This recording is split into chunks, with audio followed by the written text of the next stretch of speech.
They say the desert hides things. Some places you're not supposed to find. I didn't believe that until I did. I was driving alone across the Mojave Desert, heading from Vegas to Phoenix. Just me, my car, and the road stretching out for miles. The sun was going down, casting this deep orange glow across the sand. It looked peaceful, almost unreal. Then my engine started to sputter. I pulled over, hoping it was just overheating. That's when I saw this old, broken sign buried in dust.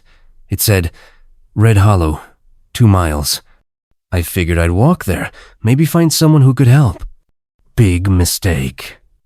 By the time I reached Red Hollow, the sun had vanished.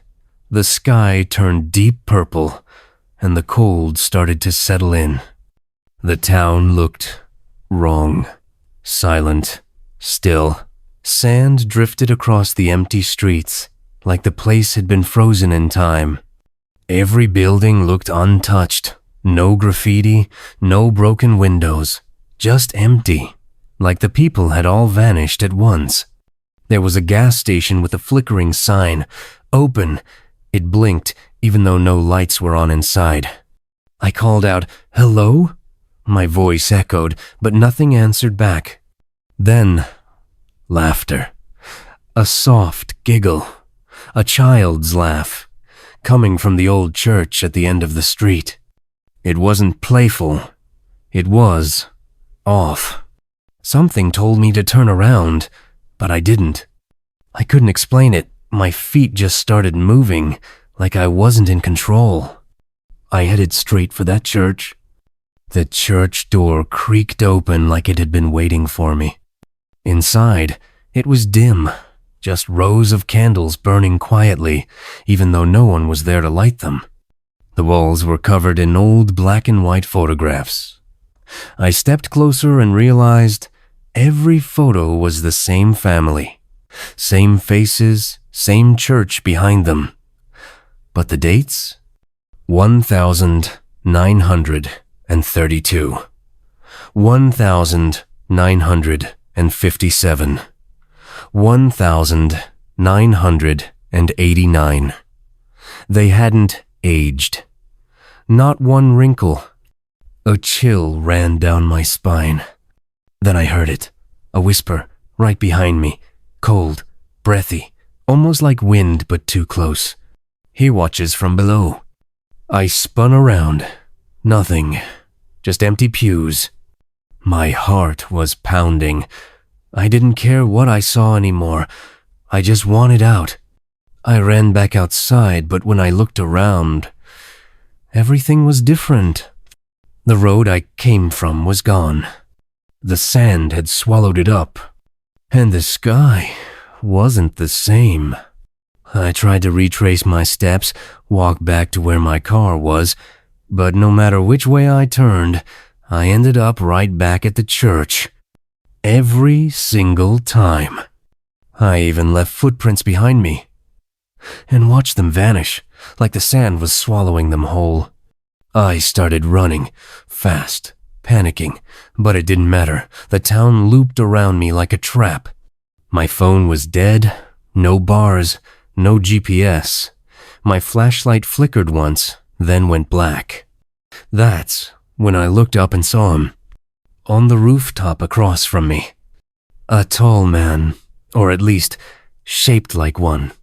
But he had no face, just pale skin pulled tight over bone, like a mask stretched too far.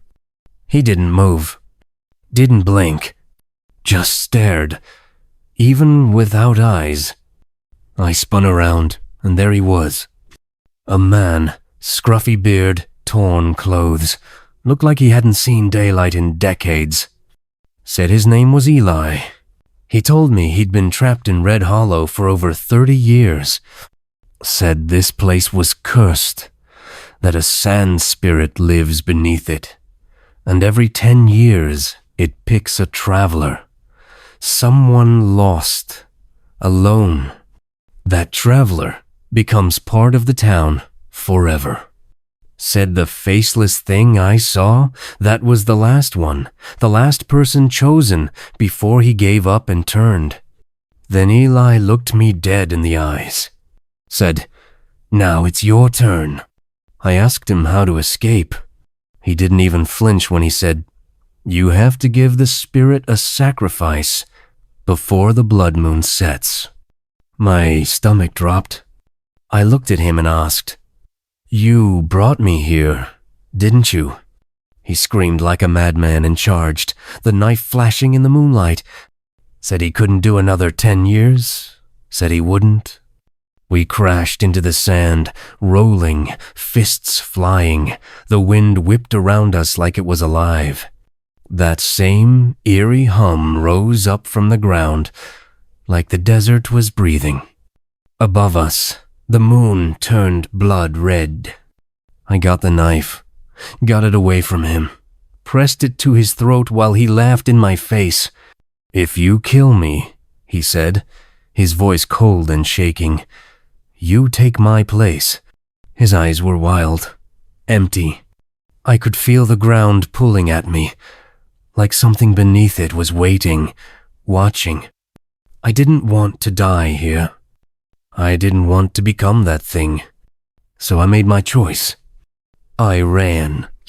Left Eli bleeding in the sand, his screams swallowed by the wind. The town behind me, it started to blur, melt, like it had never been there. Buildings crumbled into dust. The church collapsed in on itself.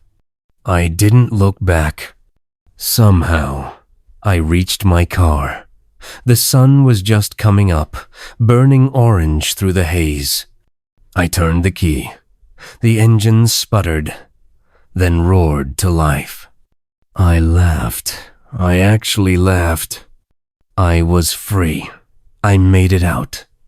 But when I looked in the rearview mirror, red sand was trickling from my eyes. 10 years. I haven't slept right in 10 years. The sand still shows up in places it shouldn't. My shoes, my sink, under my damn pillow. Sometimes I hear Eli whispering from beneath the floorboards. Sometimes I answer. Red Hollow still comes in my dreams. Clearer every time. The town, the church, the faceless watcher, they're all waiting. They say the desert chooses someone every 10 years. This time, I get to choose.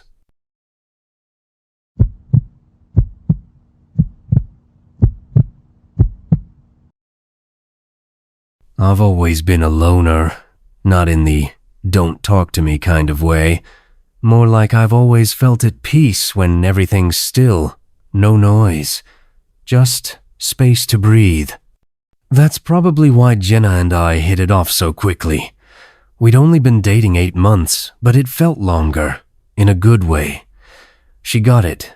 She wasn't scared of silence. We both had this weird passion for photography, especially old, forgotten places. Ghost towns, crumbling barns, empty diners.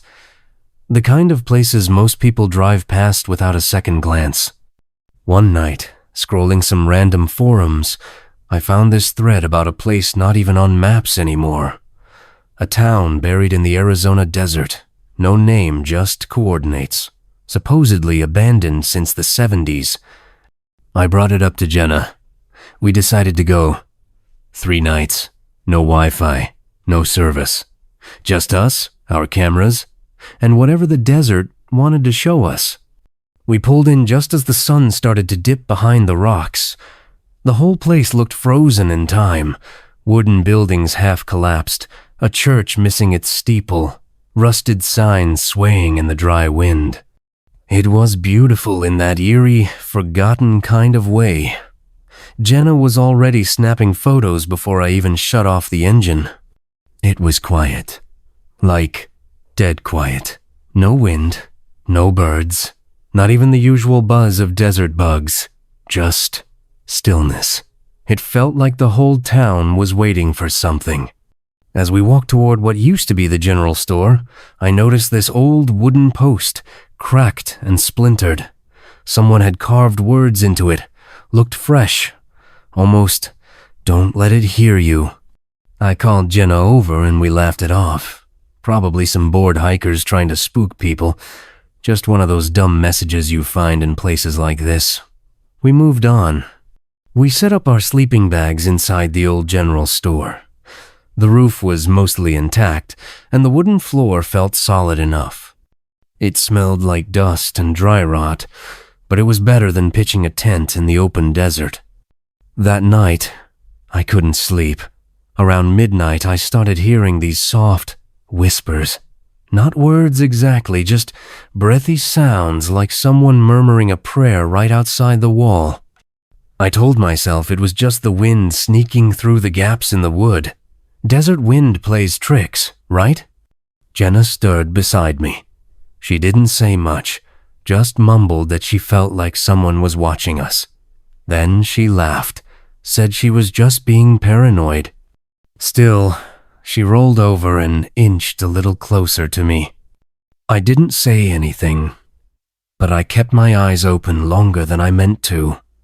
Eventually, we both drifted off, uneasily. We went for a short hike as the sun started setting. Nothing far, just wanted to grab some golden hour shots. That's when Jenna spotted something half buried in the sand behind what looked like an old saloon. It was a porcelain doll. Its face cracked, one glass eye missing, but weirdly, it was clean. No dust, no sand sticking to it like someone had just placed it there. Jenna laughed, said it was creepy, but perfect for a spooky photo. I told her to leave it, but she slipped it into her bag anyway. That night, the wind returned, but this time it carried more than whispers. It sounded like chanting. Low, drawn out, rhythmic. I couldn't understand the words, but they were close. Around 3 a.m., I heard a slow zip, our tent door peeling open inch by inch. I grabbed the flashlight and bolted outside. Nobody, nothing, except the doll. It was now sitting upright by the fire pit, staring at our tent. I asked Jenna if she moved it. Her face turned white. She said she packed it back in her bag. We argued for an hour. I wanted to leave. She said one more night wouldn't hurt. I wish we left then. Sometime past midnight, Jenna shook me awake, hard. She was whispering, panicked, saying she heard footsteps circling the tent. Not coyotes, not wind. Heavy, deliberate. I held my breath and listened. Crunch, crunch, right outside. I unzipped the tent, just enough to peek out, and there it was. A tall, skinny figure. Way too tall. Just standing about 30 feet away. It wasn't moving, just staring. I clicked the flashlight on, aimed it straight at the thing, but there was nothing there. Like it evaporated. Then came the scratching. Long, sharp nails dragging across the canvas. Then breathing. Deep, wet, animal-like breaths pressing against the nylon. The whole tent started caving in from one side, like something huge was leaning on it. I grabbed my knife and slashed open the back wall. Jenna and I crawled out into the freezing sand. That's when we saw it. The whole ghost town, dead for decades, was now glowing with faint orange lights. The buildings had shadows inside them. Human-shaped figures, just pacing. No footsteps, no sound. Just moving. Then I saw the doll again, propped perfectly on the hood of our truck, facing us like it had been waiting. Behind it, that figure returned. But this time, it didn't just stare. It whispered my name, my full name. I swear I felt it inside my head. I didn't wait. I grabbed Jenna's hand and yelled, "Run!" We bolted toward the truck, but the ground felt weird, soft, like it was swallowing our feet. Every step was a struggle, like running through wet cement. Finally, reached the driver's side. I threw the keys in, turned the ignition. Nothing. Second try. Engine stuttered, then roared to life. But the headlights, they blinked once and died. We were driving blind. I slammed on the gas. The truck bounced over rocks and dips, tires barely holding traction. That's when the screaming started, loud, high-pitched, echoing from everywhere at once. But it wasn't human. It was twisted, layered. I couldn't tell if it was far away or right behind us. Then, in the rear-view mirror, I saw it. That same tall figure, but now it was running. Fast, like not normal fast. Its limbs didn't move right. It was closing the distance. I floored it, bouncing so hard I thought we'd flip. Then came the voices. Not whispers this time. Voices, full-blown sentences, all in Jenna's voice, begging me to stop. "Help me, Mike. I'm still out here." She was sitting next to me. 20 minutes of chaos later, we hit pavement. The second our tires touched the main road, everything stopped. Just silence.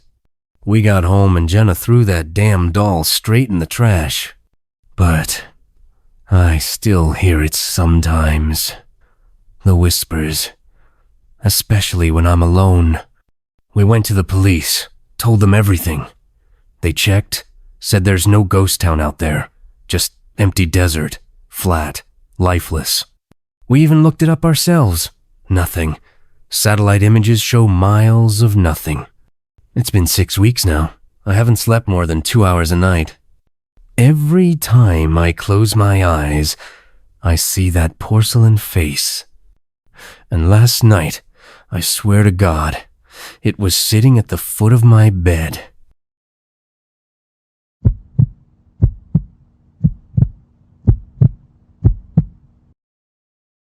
I've seen mirrors buried in the sand, and they whisper my name.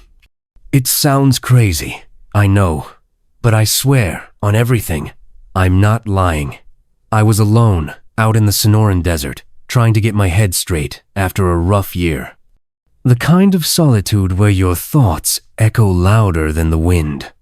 Night was closing in fast, the sun slipping behind red rock like it was scared too. And then I saw it, a glint. Not moonlight, something deeper, something watching. That was the first time I heard the mirror speak. I was out west for a solo photography trip, my first real break in years. Rented a car, packed light, and planned to shoot old abandoned gas stations and desert motels. You know, the kind of urban decay that looks eerie and beautiful at the same time. Somewhere past Tucson, my GPS started glitching. The screen froze, and when it caught up, I realized I was near a ghost town called Valmora. I'd never heard of it. I pulled over for a quick shot of the sunset. Blood orange sky, rusted highway sign. It was perfect. A guy at a gas station earlier had mumbled something about this area. Called it the Djinn's Path. Said people vanish here after hearing the call. Some old desert spirit stuff. Said they offer you anything you want, but you'd regret saying yes. I laughed it off. Thought it was just desert talk. Then I heard it. A voice, low and far, calling my name. I wandered maybe 50 feet off the road, chasing the light. That's when I saw it.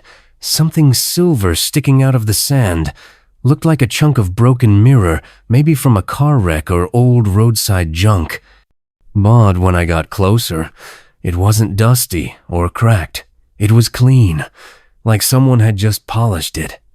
I crouched down to take a photo, and the surface moved. Like water, like it was breathing. Then I heard it. Not loud, not clear, but I swear I heard my name. I froze, camera still in hand. I took the shot. When I looked at the screen, my stomach dropped. The image wasn't just the mirror, there was an outline behind me. Human. Shaped. I spun around. Nothing. I ran. Full sprint back to the rental. Threw myself into the driver's seat, jammed the key into the ignition. Click. Nothing. Click. Click. The engine was dead. By the time the sun vanished completely, I was still stuck. Night in the desert isn't just dark, it's empty, cold, the kind of silence that presses on your chest. Off in the distance, I could see flashes, sandstorms rolling over the horizon like living things. And then I heard it. Footsteps. Not close, but not far either, just over the next dune. Slow, deliberate, like someone circling, watching. The mirror I had left behind was glowing faintly, not reflecting anything, just glowing. And the whispers were louder now. Not just my name, whole sentences, riddles, promises, things like, "You came seeking something. Let us give it to you. One wish, one truth, one price." I backed away, heart pounding, breath tight in my throat. I grabbed the mirror and slammed it against a rock. Once, twice, it cracked, a jagged spiderweb across its surface. The whispers didn't stop. They got closer. I dropped it and stepped back, whispering to myself, I shouldn't have touched it. Because whatever it was, whatever I woke up, wasn't finished with me. At first, I thought it was just another shadow, but then it moved. Tall, too tall, and wrong somehow. It stepped into the moonlight, and I saw its face shift, changing every second. Every time it opened its mouth, I heard something different, whispers I recognized from the mirror, from my own thoughts. It didn't speak out loud, but I knew what it was offering. A wish. Whatever I wanted most, for the price of my reflection. I didn't ask how it worked. I didn't need to. My mind jumped to something I hadn't thought about in years. My sister. She died when I was 9. Our parents never spoke of her after the funeral, like she'd been erased. For a second, I wanted it, to remember her, hear her laugh again. But something inside me screamed no. I shook my head. The figure's mouth widened, too far, too fast, and it shrieked, a sound like metal tearing inside my skull. The sand lifted, swirling like a cyclone, rushing toward me. I didn't think, I just ran. The desert was pitch black, except for the moon, and my legs were already giving out. I had no plan, just shards of the broken mirror clutched in my fist, cutting into my palm with every step. Behind me, the thing was moving, fast, not running exactly, but gliding, heavy, slow footsteps that still somehow never fell far behind. I spotted my rental, half buried in the sand but close. I dug the keys out of my pocket while running and didn't even stop. I was going to jump in, floor it, pray. But then it was there, a shadow between me and the door. It didn't speak. It just raised one arm, reaching. I panicked and threw what I had, the mirror shards. They spun through the air, caught the moonlight, and flashed. The creature recoiled instantly, hissing like steam. It didn't scream this time. It just froze. That was all I needed. I dove into the car and slammed the lock down. My hands were shaking, blood on my fingers from the shards I still held. I grabbed the rest of the mirror, the largest piece still wedged in my bag. Without thinking, I raised it and smashed it against the car frame. Glass exploded, sharp and shining, scattering across the sand like a scream. Then, silence. The kind of silence that presses against your ears. The wind stopped. No breath. No whisper, just the still desert. I looked up. The figure was unraveling, its shape turning to dust, spinning into the air like ash caught in a breeze. By the time the sun broke the horizon, it was gone. Just me, the broken glass, and the first light of morning. I turned the key in the ignition. It started instantly. I didn't look back, just kept driving, my knuckles white on the wheel, engine humming like a lifeline. Somewhere out there, the mirror pieces were buried under sand. I hoped that was enough. Weeks later, I was sorting through my photos from that trip. One image, taken just before everything, stopped me cold. I was standing in front of the desert sunset. But no reflection in the mirror behind me, just empty glass. That night, before bed, I whispered my name. From somewhere deep in the dark, I heard it whispered back.